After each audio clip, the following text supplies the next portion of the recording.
What's up, and welcome back to another episode of the Cables to Clouds podcast. My name is Chris Miles. I'll be your host for today as we're diving into the Cables to Clouds fortnightly news episode. So for this week, typically what we do is we have a few news articles that we've brought together over the last couple weeks of news that has happened that we found interesting. We dive into each one of them one by one. Joining me today, as always, is my beloved co-host, friendly face, Tim McConaughey at Carpe Diem VPN on Blue Sky as well. How are you doing, Tim? Good, man. Just excited to do the news, I guess. As always. I didn't tell Tim ahead of time I was going to ask him how he was, so he was very blindsided by that. Sorry, Tim. No one's ever asked me that before, so I really had to scramble. Fair enough. All right. Well, let's not waste any time. Let's hop right in. So first up, we have an article from Reuters, which, to be honest, we could have kind of taken our pick about which news outlet we wanted to use to cover this. But so Google has entered into an agreement to buy the cloud security company Wiz for $32 billion, which is one of the biggest deals we've seen. Yeah, with a billion with a B, with the pinky to the mouth, you know, Dr. Evil style. $32 billion, which is funny because this comes like not even a year later after Wiz rejected an offer, and you know we kind of speculated at the time in 2024, like, oh well, if they're rejecting this, you know, what would it cost for Wiz? What are they expecting to make? And I think we've answered that, and it's an extra $9 billion. Last year's offer was about $23 billion. This one comes in at $32. One thing very notable to say is that there is a what's it called? A breakup fee of $3.2 billion. So that means if for some reason the deal does not get approved, does not go through, Wiz still comes out $3 billion richer at the end of the day. Yeah. So that right there tells me that Google is hedging their bets pretty hard that this is going to happen. And probably, you know, compared to last year, new administration, I'm sure that probably plays into it. Although, you know, Trump has said, it's even noted in this article that they are going to kind of crack down on big tech in a way. I don't know if either of us technically believe that, but that is the claim that they've made. You know, I think it's also noted here that Google currently has about 24 billion in cash and assets and things like that as of last year. So they're actually going to have to do some financing for this deal. Man, this one is crazy for a facet of reasons, at least from my perspective. Like, one is I really hope this gets the level of scrutiny that the HPE Juniper deal is getting. Because I find this one to be a way bigger kind of competitive issue than that one is, because you know Wiz is very integrated into a multi-cloud capacity, right? So they're basically a CNAP platform is kind of what they're pushing very hard right now. Cloud native, Cloud native application. Oh my gosh, protection platform, right? So that's kind of what they're banking on, but obviously very strong integrations into AWS, Azure, who are their major competitors in this space. And, you know, I think we can make the pretty obvious argument there that Google having access to all this information, this intel about what's running in these other cloud providers is that could be a problem. They've said that, you know, they are going to maintain that multi-cloud product. You know, it's still going to be strong integrations in AWS and Azure. I question how long that's going to continue with AWS and Azure beyond this deal. But yeah, how do you feel, Tim? So this gives me like the same kind of feeling as like the Splunk acquisition by Cisco, which is to say, I think we're seeing more and more companies that are being acquired that have a strong product, but you think that there's more to the acquisition than the product itself, right? Like there's a lot of data, as the article, as you've pointed out, that comes over as part of this. I mean, honestly, if Google did this so they could pull in all of the data that, about their competitors, that would be a page right out of the AWS playbook, actually. That would actually be Very good right in point. Very line, good point. And so what I find interesting is, Google offered 23 billion last year. Wiz said no. They said basically we're a rocket ship and we don't have to settle, for 23 billion. A year later, they're settling for 32 billion, which, like you said, is $9 billion more. But that's like a third of the. That's like, that's a third more, if you will, or 9 billion over. Right? They offered 23 before, so it's like 30% more. I don't know how you do that math. It's late here, but yeah, I think it's more, or at least as much, about the data they're going to pull in. I don't think that. I think it's actually unlikely that Google will pull back on the multi-cloud thing. I think it makes a lot. I think they're going to try to keep Wiz wherever they can have it, to keep that data accessible. Oh yeah, I agree. I don't think if there's any pullback, I don't think it's going to be Google's choosing. Yeah. I think it would Oh, be. right. People that are running it now that are like Google competitors or that don't Yeah. essentially are concerned about Google having access to this data might rip them out. That's a very good point, actually. Yeah, Yeah. I'm very curious to see what happens there. Like if that happens. But yeah, no, this is probably the biggest story for these last 2 weeks, and we're gonna have to, like I said, with a lot of this stuff, we're just gonna have to wait and see. I agree with you that I think it's gonna get. I don't see them saying no, Yeah. because the administration is the administration, and even though they are cracking down or saying they're going to crack down on big tech, that seems more punitive than anything, right? Trump is very punitive. A lot of so is Elon, but it's a very punitive thing. But I think if there's this kind of money on the this kind of money on the table, I don't think that they'll push back on it. I guess we'll see. I think probably what's going to happen is I think currently the DOJ is pushing for Google to sell off Chrome as well. Oh yeah, yeah, yeah. Break up a So little bit. I'm imagining that there will probably be some type of agreement in place, a nonverbal agreement, probably like, look, if you want this, you got to get rid of Chrome, and maybe they'll get to make a trade off there, but I don't know. Yeah, we'll definitely have to see how this one shakes down. Yeah, good point.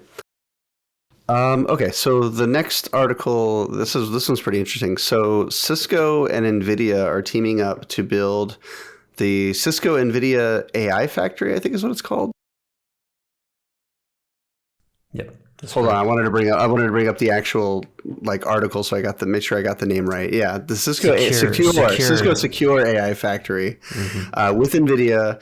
So this is really interesting. It actually reminds me a lot of the what is it, the V block thing that they did years ago when they tried to partner, when they build a ready-made rack of, here's Cisco equipment, here's EMC storage, and I forget what the third player in that one was. Was it VMware? It might have been VMware Yeah, I think so. for compute. But this idea of a kind of a ready-made off-the-shelf box solution that they could sell to enterprises. So the Cisco Secure AI Factory is essentially Cisco compute, Cisco hardware, it says here Cisco 6000, Nexus 6000 or Nexus 9000 switches, and UCS compute, of course, and under the hood, of course, the whole thing's being powered by the new NVIDIA chipsets. So that's the partnership angle there, and the goal here is that Cisco can wrap this thing up with a bow and sell it to enterprises that are looking to create an AI data center, basically, like an AI workload environment. So how many times, we've talked to Peter a few times, Peter Jones a few times, and some others, and the question has always been, how are enterprises going to build their own AI data centers out?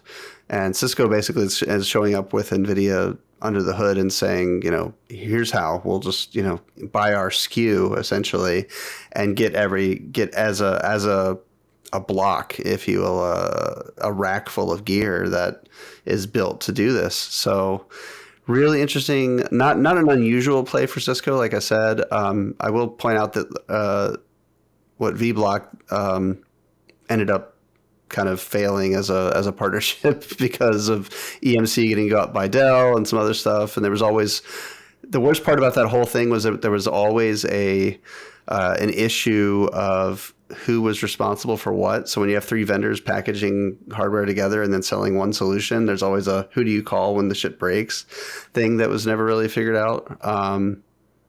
So yeah, I don't know that's the case here. It looks like here it's really going to be Cisco just with the NVIDIA chipsets, kind of under the hood powering the thing. So probably won't run into that. Having said that, hey, if this ends up being the way that an enterprise can build out their own capacity, build out their own AI workloads and AI data centers without having to think about it as much, I think that's the goal. Yeah. I'm curious to see when Arista, or Juniper or somebody else is going to, because this isn't like a revolutionary idea, right? Like, and I doubt, I don't know, but I doubt seriously, and this doesn't specifically say it in the article, I doubt that NVIDIA has, gone in, 100% with Cisco on this where, nobody else could do this. So yeah, I'm curious. What do you think about this as a solution? Yeah, I agree. I think we've talked a lot about on the show how, the ROI moment for the AI hype has not happened yet. Still hasn't happened, but at least one thing that's also been difficult is how to make it consumable from an enterprise perspective. And if you can kind of prepackage these things and at least take care of the hardware side of the things, I'm sure that makes it much easier to see a path to where companies can use AI. So not a surprising offering to see this on the table. One of the first things that we're seeing, use of Cisco's Hyperfabric AI with Nexus, which I believe is powered by Hypershield, which we talked a lot about on the show. To your point, I don't think this is a very dangerous offering because we're seeing the top seller of network infrastructure and then the top seller of GPUs coming together. So I don't think anyone's going to get acquired here to kind of cause any roughage here in the integration. I do see that they are bringing in some additional offers for storage though, with like Pure Storage, NetApp, Vast Data, etc. So that could be a thing, but I mean, at the end of the day, I feel like that's probably the easiest piece to be interchangeable here, right?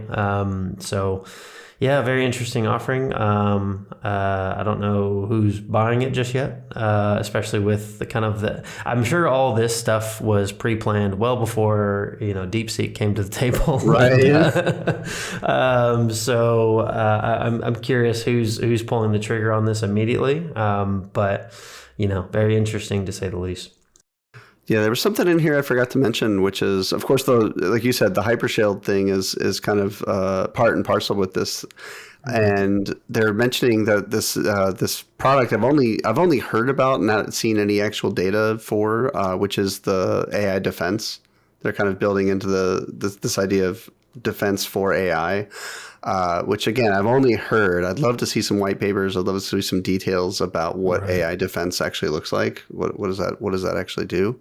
But it's supposedly built into this along with Hypershield. The storage thing, I forgot about that as well. That we were talking about third-party storage, but yeah, it's in the article here. Again, and I think that's what initially tickled my brain on the VBlock thing. Actually, was this idea of having here we've got other partners bringing in storage, but who do we call when things break? And is that partnership going to continue? So, could this be VBlock 2.0 with the AI? I don't know. I guess we'll have to wait and see. Yeah, it's weird. Like it's very defined in that it has two options. It looks like option one has a set storage vendor. Vast is listed as the data storage option there, and then the other option, which looks like maybe higher grade switches and I think it's probably just the more expensive version. Right, the more expensive version. Basically, you have more customability or whatever I don't even know the word. Customizable storage options there. How about that? But yeah, so we'll see what we'll see. like you said, I'd like to see some white papers on how they're doing this kind of like AI security piece with Hypersheet built in. So yeah, we'll have to take a look at that. All right, next up, we have an article from SDX Central. Yet in the news again, we have HPE and Juniper. So basically, HPE ahead of getting their court date from the DOJ to kind of plead their case about the acquisition of Juniper Networks. They are announcing that they are slashing about 5% of their workforce. So that's great. Over the next 18 months, they plan to cut about 2,500 jobs. Like I said, equating to about 25% of the workforce, which is pretty sizable. They in the article they cite kind of poor performance on sales and things like that, and aggressive competition in the market, etc. And yeah, it looks like they are entering into the court date with the DOJ around mid-July. I think it was originally that they wanted to start earlier, DOJ wanted to start later. So they've kind of met in the middle, I think, to July. So still going to be a very long time before we probably see any movement on this deal, and who knows when it would actually close if it gets pushed through. But yeah, so that's the latest. Not much really to add. Obviously, we if any of the listeners out there are hearing about this, if we can help in any way, let us know. Hate to see these layoffs coming, especially when they're kind of planned and kind of enter into this panic state for a lot of people. So we definitely sympathize with you. And yeah, what do you have to add, Tim?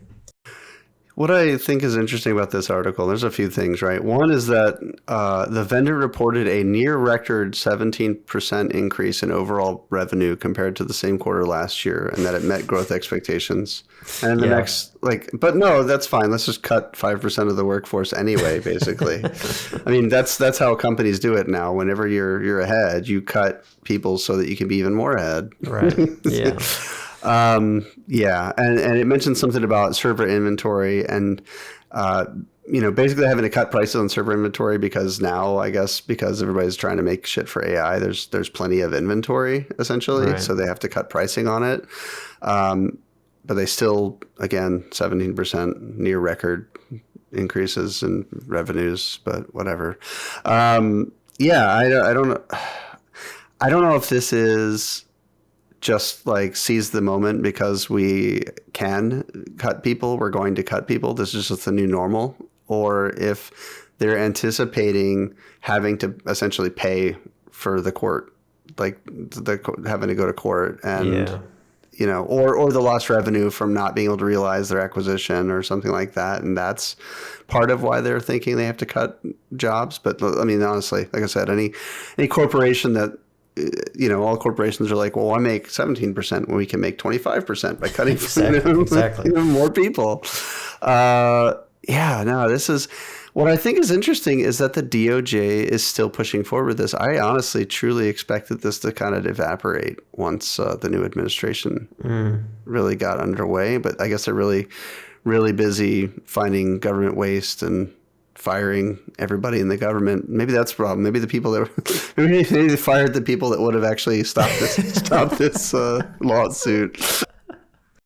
So I don't know. I guess we're just going to have to see how this one rolls out. But I do think it's interesting that there's a rider in the whole thing where Juniper is going to make money if HP can't close the deal by October. Yeah. So, and of course I guess that has nothing to do with, there's no clause in there about what if the DOJ sues you and stops it from happening. So HPE might just lose money on this thing and not end up getting Juniper at all. So interesting. Yeah. I mean, obviously they probably know much more than we do. Maybe they are strongly thinking that this might not happen. So maybe that's why the, kind of culling of the workforce is happening. That's me, glass half full kind of perspective, but I highly doubt that's the case. I don't think they necessarily always operate with individuals' best interests. So yeah, it's unfortunate. Yeah. All right. We got one more story this evening, and it is It's an article from InfoWorld, and it's a little bit of a thought piece, but it's based on on actual news, like something that's actually happening. So the Chinese company NetEase is, and I didn't know they had this, but apparently they had a public cloud service as part of all the things that they do. So NetEase is like it's a Chinese company. Think like ByteDance or one of those like social media type of companies. This one does a lot of. NetEase does a lot of games, like so. If anybody's seen the stuff for or played Marvel Rivals recently, like that's a NetEase published game. They're a quote unquote internet gaming giant, but I didn't know this. They had a public cloud service, but they have now announced they're going to close it and kind of focus on what they're good at. Like, closing. So clients are being encouraged to migrate to other services. So what's interesting about this article is it kind of examines it kind of does the what if, like, obviously AWS, GCP, Azure, OCI, not going out of business anytime soon, knock on wood, right? But, there's a lot of smaller cloud providers out there. And, many of them have already gone out of business. And so it's kind of a think piece around, well, what do you do as a customer if you're using the hosting for one of these services? And kind of what they suggest is don't put all your eggs in one basket. Rather than deal with an exit strategy, deal with a multi-cloud strategy where you take your eggs and distribute them among multiple baskets. And then that, of course, protects against this sort of behavior. So I think most people that are using small cloud providers probably have a reason beyond, like normally if an enterprise is going to go into the cloud, they're probably not looking at a small cloud provider unless there's a specific thing they're trying to do or a specific reason. Whatever that is, like small cloud providers like Linode, for example, before they got acquired. You have to. Why would you choose that over, say, I don't know, AWS or Azure or whatever? There's got to be some reason that you're going with that. It can't just be price. But the warning kind of in this article is, any cloud provider really, public or private, could go out of business. And so the suggestion here is basically take your stuff, put it in multiple clouds, and to rather than having to worry about an exit strategy about how do I get all my stuff out of this cloud when it's about to go out of business, then you can simply just spin down your operations in that cloud. Mm-hmm. So, yeah, I think one important piece in here that I liked from who wrote this article, David Linthicum. So the kind of like to your point, Tim, if you're going into one of these kind of, I'd say cloud providers outside of the top four, being AWS, Azure, Google, OCI. There's got to be a reason. You say it can't just be price. I would probably make the argument that might be the reason maybe. In a lot of these scenarios, or maybe locality is a good thing. It maybe could be, yeah. So that makes sense. But he does call out that, one of the things that enterprises need to do is stay informed about the cloud provider's financial health, business focus, and strategic priorities, because I think that's ultimately going to decide whether or not they're going to succeed or struggle to succeed. Right. And then, you're going to be left holding the bag if, he calls it out in here, like cloud providers are a business and businesses can fail, right? So you need to be able to do that. And if you...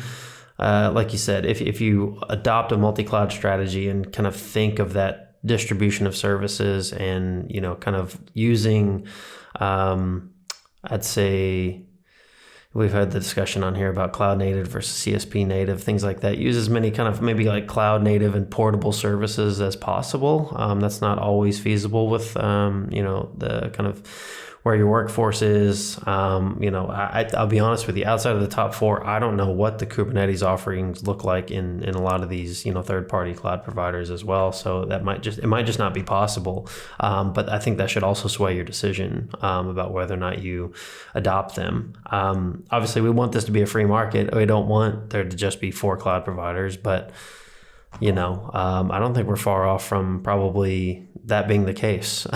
We've been talking about how OCI is going to be, because they were just like what was it? OCI and Google were just like, they literally just started too late to where they can never be the top dog, or even top two. But yeah, it's not unless the ball's dropped, right? Not unless AWS and Azure completely dropped the ball somehow. Exactly. So, very interesting piece. I like the read.